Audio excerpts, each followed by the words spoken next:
We started this campaign, we announced on April 26th. And we had a little bit of money, but we had a lot of people who were excited, who wanted to see something different in Arizona.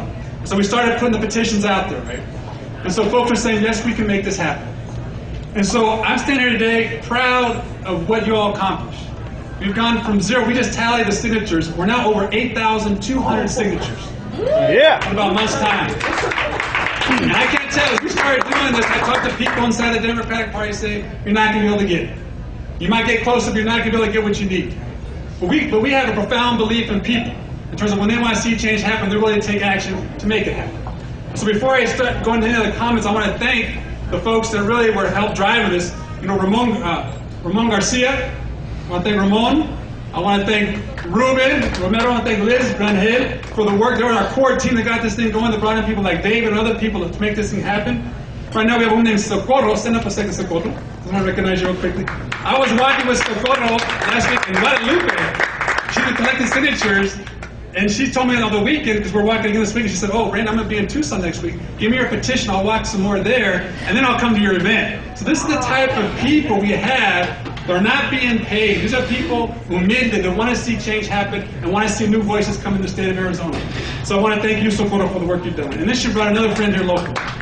So as I look around the room, I am inspired, right, by the sense of optimism and hope. We know we live in a troubled time right now. Right? Arizona getting the headlines for all the wrong reasons. And words like racist, words like backwards, words like, Nazis coming into the whole picture, right? People coming out there feeling emboldened by this law that it's okay to go after and target a certain group of people, right? We're here to say that's not okay. We're here to say, John McCain, this state's moving in the wrong direction. You're the wrong senator for this time in Arizona. That's what this campaign's about. And so, as we move forward, I know there's a lot of different issues. I'm a student of the civil rights movement. And what's going on today kind of reminds me of what happened with a guy named Sheriff Pritchard. Sheriff Pritchard was a sheriff in Albany, Georgia. And he's the one where the movement went to after they finished all the action in Birmingham. You guys heard about the Birmingham story with the marches, the hoses, the dogs, right? Bull Connor, you heard that story, right? But no one really knows about Sheriff Pritchard. Because when they moved there to start to desegregate Albany, Georgia, to register people to vote, Sheriff Pritchard took a whole different attitude. He decided not to respond. He let them march, he let them walk, he let them come to the register. He just said no. He refused to do anything. So one day when they're marching outside City Hall wanting to vote, and he didn't try any hoses, he didn't stick the dogs out, they just sat there and watched. And they asked him, Sheriff Pritchard, why don't you do something? How come you just chosen not to do anything? He said it's very simple. He says, mind over matter. He says, I don't mind because they don't matter. And I think what you just had Jan Brewer do, Russell Parrish, that's about mind over matter. They're passing these laws because they don't mind, because we don't matter. Right? So people say, what do we need to do? We need to organize. We need to start doing house meetings and take this campaign to a different level. I assure there are hundreds of thousands of people in Arizona that feel the same sense of anger, frustration, and disconnect that you all feel. So we got to turn that negative anger and frustration into positive energy and into positive action. That's all I've learned as an organizer. That's how you make change happen. You don't make change happen by pandering to people's beliefs. You don't make change happen by throwing money at different things. You don't make change happen because you are a millionaire, because if it was about millionaires, Jim Peterson would be a senator for Arizona. But he's not. It's about how we start to take this fight to real people and start to change the dynamics of what Arizona looks like.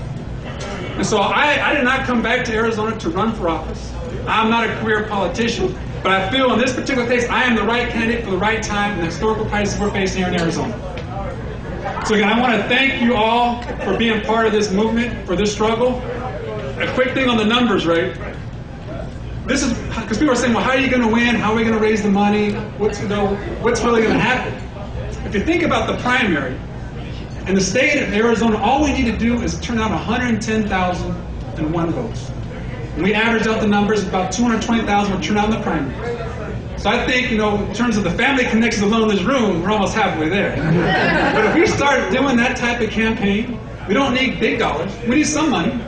We don't need all the money, right?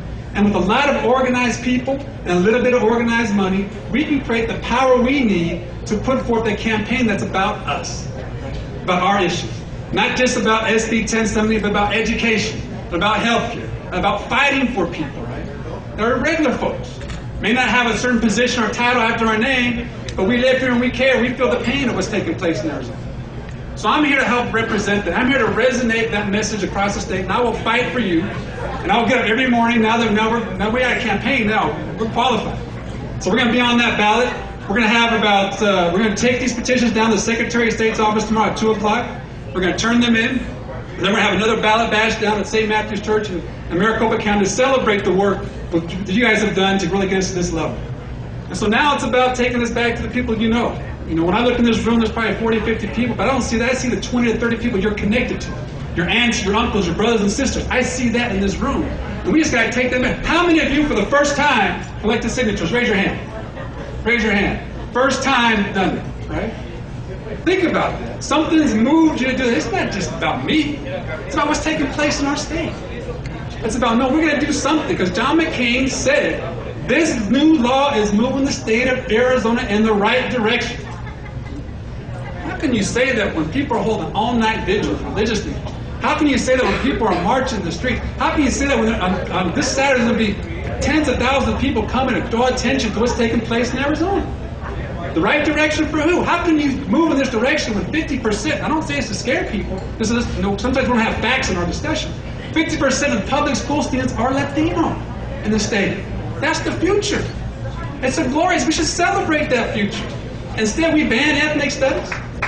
Ethnic studies was always, anyone knows that movement. Ethnic studies was not a movement to overthrow. It was not a movement to be better than. It was a movement to get in, to affirm and recognize what we're about, to celebrate all our history, all our contributions. And now they're turning into some dirty word? I mean, think about that. So what I just leave with you all today, 10 or 15 years from now, I have 2 daughters, when they look on this history, this chapter of Arizona, they're going to ask us, they're going to say, what were you doing during this time? What were you doing during this time? And so I applaud all of you for taking that first step, because being a citizen is not just a legal status, it's what you do. And today you are demonstrating what it means to be a citizen in the state of Arizona. So again, thanks you all for coming out. We're going to come back to you. You know, we're going to encourage people to hold house parties. Folks, when I get to know me, we'll come down. We'll be in Tucson at least 1 to 2 days a week in terms of really coming to get to know different folks. You know, because people are saying, well, who's this guy? What's he about? What's he going to do? You know, he's got that union background, right? Oh, no, don't know about that. He's from California, went to Berkeley. Oh, what does that mean, right? He took on sheriff for a pile, right? So I think because of my experience, because of what I bring to the table, because I'm not a professional politician, we can say and do things and take some risks that traditional people will not necessarily do. We think the time is right for that type of leadership, and we're going to stand by what we believe, and we're going to get out there and we're going to make this thing happen. So again, thank you all for being here, and I'm honored to be, because of the work you've done, to be your representative on the ballot come this election. Thank you.